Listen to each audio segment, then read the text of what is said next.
पुणे शहराच्या पूर्वेला पुरंदर हे प्रस्तावित विमानतळ आहे। मात्र तिथल्या 7 गावातील जवळपास 2400 हेक्टर जमीन ही त्या विमानतळामध्ये जाणार आहे। त्यामुळे तिथल्या स्थानिक शेतकऱ्यांनी या विमानतळाला प्रचंड असा विरोध केला आहे। सध्या हे सर्व आंदोलनकर्ते पुण्यामधल्या रस्त्यावरती उतरलेले आपल्याला पाहायला मिळत आहेत। अनेक शेतकरी असतील किंवा अनेक महिला असतील तर आपण बघतोय की हातामध्ये काळे झेंडे घेऊन या विमानतळाला विरोध करताना आहे। आपण त्यांच्याशी बातचीत करणार आहोत, चर्चा करणार आहोत। हातामध्ये काळे झेंडे घेऊन तुम्ही विरोध करताय? हो, आम्हाला विमानतळ पाहिजेच नाही, त्याच्यामुळे आम्ही काळे झेंडे घेऊन विरोध करतोय। आमची जमीन आहे, आमच्या हक्काची, आम्ही का म्हणून सरकारला द्यायची? जमीन आमची आई आहे। आम्ही कुठल्याही लहान मुलाला जर विचारलं की तुझी आई मी नेतो तर तरी ते सुद्धा रडत बसतात। ही तर आम्ही आमची आई काळे आहे, आम्ही तुम्हाला काय आमचीच तुम्ही आमच्याकडून हिसकावून घेताय, आम्ही का आमची आई तुम्हाला द्यायची? पण या आंतरराष्ट्रीय विमानतळामुळे दळणवळणाची साधनं हे होणार आहेत आणि उद्योग व्यवसायाला गती मिळणार आहे। हो, मिळणार आहे, बरोबर आहे, तुमचं बरोबर आहे, मिळणार आहे। विकास तुम्ही करताय, आमचा काय विकास आहे याच्यात?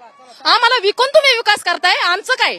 दळणवळणाची तुम्ही सोय करताय, हे लोकांसाठी करताय, आमच्यासाठी काय करताय? तुम्ही करायचं ना शेतकऱ्यांसाठी तर तुम्ही पाणी द्या, कुठं हे करा, तुम्ही विमानतळावर करून कसला विकास करताय? आणखी काही महिला आहेत, तुम्हाला मोबदला भेटणार आहे 4 पटीने? 10 पटीने असला तरी आम्हाला मोबदला नकोय। तुमची आई विकून मोबदला घेऊ शकता का तुम्ही? तुम्हाला जर बोललो तुमची आई विका तर मोबदला भेटेल का तुम्हाला? त्या आईच्या बदल्यात 10 लाख देतो, 20 लाख देतो। जी आई ती आई असते, ती विकण्यासाठी कुठला मोबदला किंवा कुठला पैसा हे आम्ही दाखवून आम्हाला खच्चीकरण करू शकत नाही। आम्ही शेवटी लढा हा विमानतळाच्या विरोधासाठीच देणार आहे, शेवटपर्यंत त्यासाठीच लढणार आहोत। आता या आंदोलनाची आता मागणी काय करताय? कलेक्टर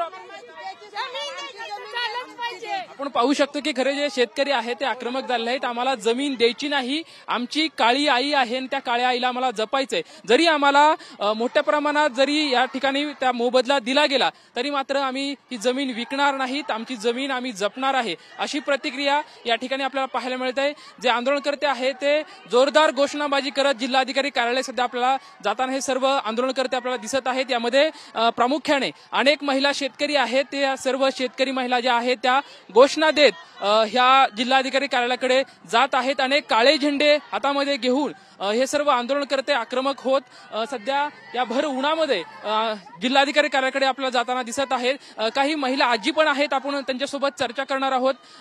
आजी, तुम्ही जिल्हाधिकारी कार्यालयाकडे चाललायत? आम्हाला द्यायचं नाही। आपण पाहू शकतो की अनेक वयोवृद्ध महिला पण आहेत की ज्या सुद्धा या जमिनीला वाचवण्यासाठी सध्या जिल्हाधिकारी कार्यालयात जाताना आपल्याला पाहायला मिळत आहेत।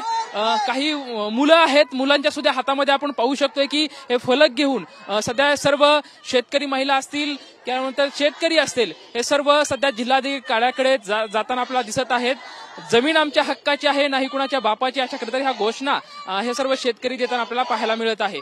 एकंदरीतच सर्व शेतकरी जे आहेत ते आक्रमक झालेलं सध्या आपल्याला पाहायला मिळतंय की ही शेती ही आमची आहे, काळी आई आहे आणि आम्हाला ती वाचवायची, अशी प्रतिक्रिया सर्व शेतकऱ्यांना मिळत आहे। कॅमेरामॅन सुशांत राऊत सोबत लक्ष्मण जाधव, टीव्ही 9 मराठी, पुणे।